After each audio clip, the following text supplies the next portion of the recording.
About last night, crushing blow for Luke Kuechly and the Panthers in their 3-point win over the Saints. The three-time Pro Bowler was hit in the face mask while trying to tackle Saints running back Tim Hightower in the fourth. Kuechly was sobbing, both as he sat on the field and was carted off of it. The Panthers later said he was being evaluated for a concussion. Here's his teammate, Greg Olsen, after the game. Just that you hope he's okay, more than anything, regardless of when he comes back. If any of that, it's out the window. You just hope he's all right. It's a tough game sometimes. Those are the real ugly parts of it, of course. So just hope he's all right. Feel terrible for him. Kuechly missed 3 games last season due to a concussion. So this got us thinking about earlier in the week when Dr. James Andrews was quoted by Sports Illustrated. Now listen to this. He said, "It's a collision sport. If we started a new sport today and we wrote up the rules and regulations and we called it football, they probably wouldn't allow it. We're all trying to do everything we can to make football safer, but that's the way the sport is. There's always going to be injuries. We're aware of that, and we're all working to keep it that way. We want it to continue, believe me." On a happier note, it's so good to have Damian Woody here. Hey. I was so happy. See, people don't realize I actually like having Stephen A. and Max around, but this is an upgrade, my friend. I want to start with you. How much trouble... I remember you said that. There he is. By the way, having Damian there is like having Stephen A. and Max around. They're unbelievable. No. They're unbelievable. It's not that funny. Oh, it's not that good. Damian, Max, that was let's just focus on each other. Let's forget those two annoying cats right there. How much trouble is the NFL in? Listen, I think the NFL is definitely in trouble because when you talk about the NFL, they're in a delicate balancing act right now. Mm-hmm. Listen, I think Dr. Andrews was absolutely correct. It is a collision sport. There's nothing that you can do about that.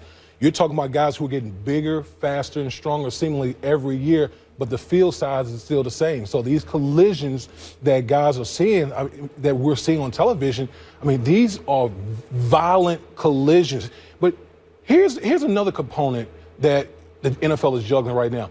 The product on the field isn't good. And the reason the product on the field isn't good is because of what's happening because of the CBA. Guys are practicing less. Yep. Collisions are happening less. And one thing about football, a collision sport, you need to be in pads. I remember my coach, Rod Marinelli, used to tell me, you have to harden your body to get ready for a rigorous 16-game season. And because of the CBA, they've pulled that back.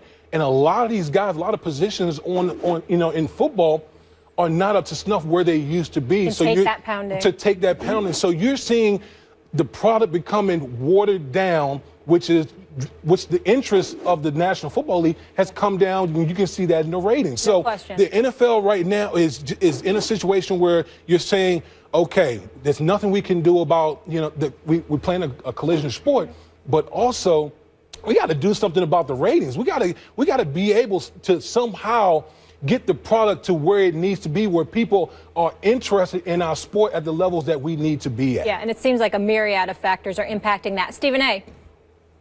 It's kind of crazy because here's the thing. I think that America loves violent sports. I think we love high-end competition. I think the problem with the NFL ratings is the fact that the product is diluted. And I think it is in large part to Thursday night football combined with the practices or lack thereof, as Damian Woody accurately pointed out.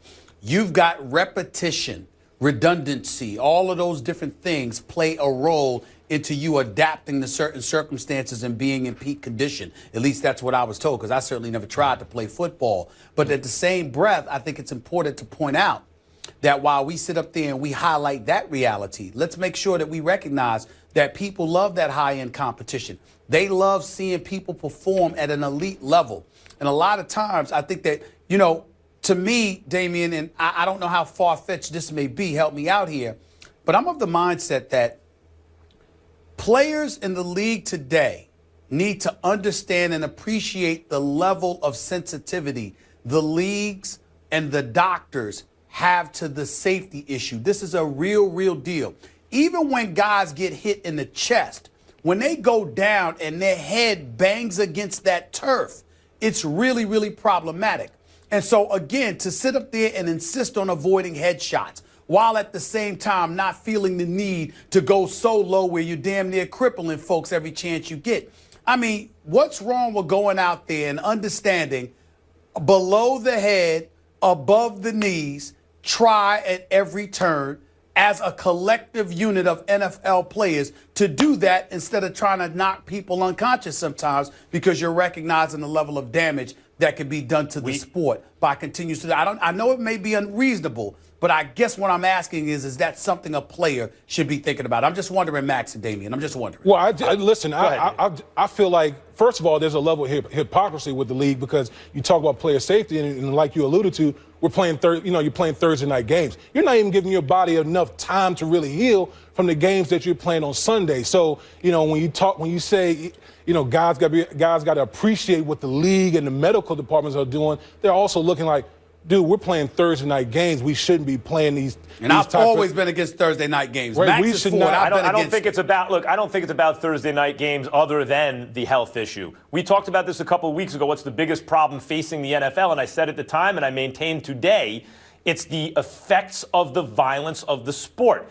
It's an intrinsically violent sport. That's what it is. And take it from someone who's a big boxing fan and saw boxing marginalized. The more violent the sport, the harder it's going to be over the long term to remain in the mainstream. Forces push it to the margins in a hopefully civilizing society because of the dangers it presents. You could point to the UFC. Hey, that's fast growing.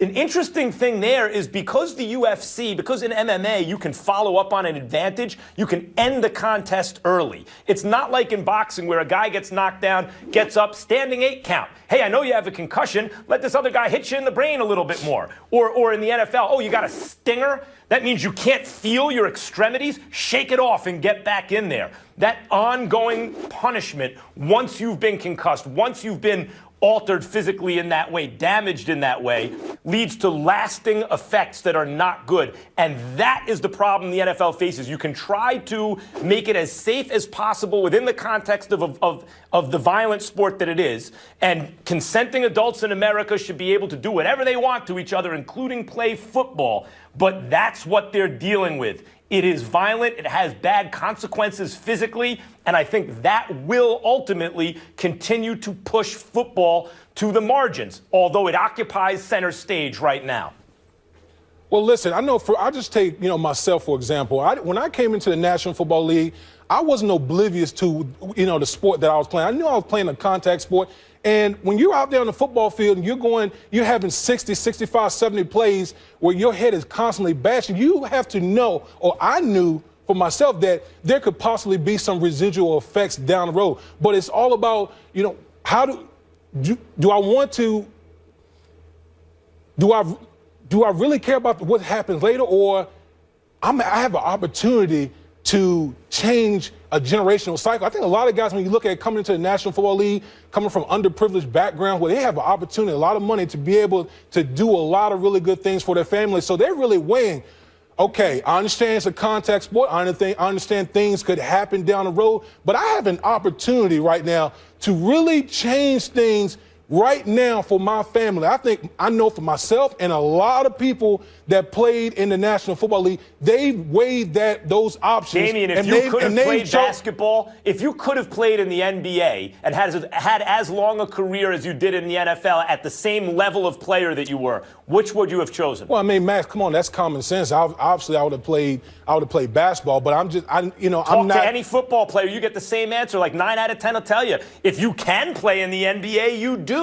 And it points out the exploitative nature, Stephen A. Smith, of a sport like football to the players. Although I enjoy it and love it, and they benefit from it in many ways, it is fundamentally, when you talk about violent sports, they're exploitative of the participants. Let's not come across like choir boys here when we talk about exploitative nature of the NFL. The NFL is trying to get paid, so is everybody else. And if you find that you have something that's marketable to the masses, that can generate an exorbitant amount of revenue, it is something you're usually going to do. Of course, football players would choose basketball because it's safer and the contracts are guaranteed, there's more money. But at the same time, their gift is their gift. And if they have a gift for football more so than basketball, basketball and they have an opportunity to make that kind of paper, and you have an exorbitant amount of individuals who recognize the violence that exists in the sport, is clearly willing to take the chance, and you always have folks lined up willing to play, I don't think the NFL is in trouble in that regard.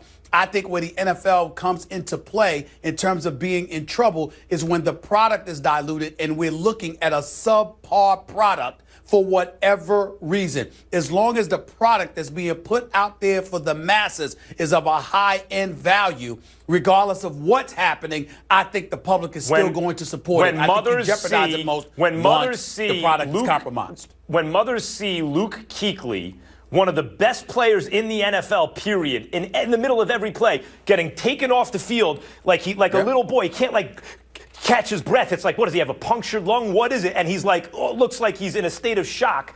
They don't want their kids to play football. I know plenty of mamas who feel that way, and their son becomes 17, 18 years old, et cetera, and they have an opportunity to get a free college education, and they have an opportunity to make millions of dollars playing football as opposed to working a 9 to 5, and they say, Mama, I love you dearly, but I need your love and support here because this is what I'm going to do, and the mama capitulates. We see that all the time. Stop it. Yep. We got to leave it there. Let's not forget Saints running back Mark Ingram also left that game being evaluated for a concussion. Always appreciate your perspective and your company today. But unfortunately, you have to leave us. Damian, thank you so much. You're welcome.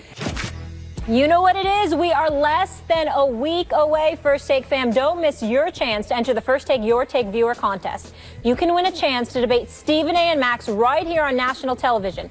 Go to firsttakeyourtake.com, upload a 1-minute video with your best original sports debate. 2 winners will be selected, so get to work, and we could see you at the debate desk schooling these two. Here's a few of our latest. On daddy duty, but I still got to do my videos. Plus, I know Stephen ain't living kids.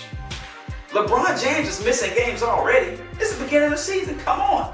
People are paying way too much money for this guy to sit on the bench and suck down unnecessary electrolytes. I'm sorry, my friend. I got to give you a resounding, come on, man. You said that LeBron needs his rest because it might be detrimental to their championship run. Well, they're 11 games in, my friend. You got to play those games. If you're going to rest at home, rest against the Sixers. Show me some respect as the competition, as the fans on the road, as Stephen A. mentioned, that I paid my good hard-earned money to come out and see you. And if you're healthy, give me the respect of at least gracing the floor. Oh, can you guys guess which one I loved? Well, I thought you talk about Malcolm X. You like Malcolm X, the last one right there? I want to see the baby again. That was so cute. You can't have the baby on camera. You can't do that. You know. Listen, I appreciate the innovativeness, but we're not about bringing children to work. When you come up on set, you're gonna have to stand by yourself. I love the baby. You can't have a kid with you. No. Not feeling that. Not feeling that. I'm with you on that one, Molly. We love it. See, Max and Molly love the kids, not Stevie A. Let's move on, folks. I thought they were all great. We appreciate them. Contest is coming up shortly, so we're looking forward to that.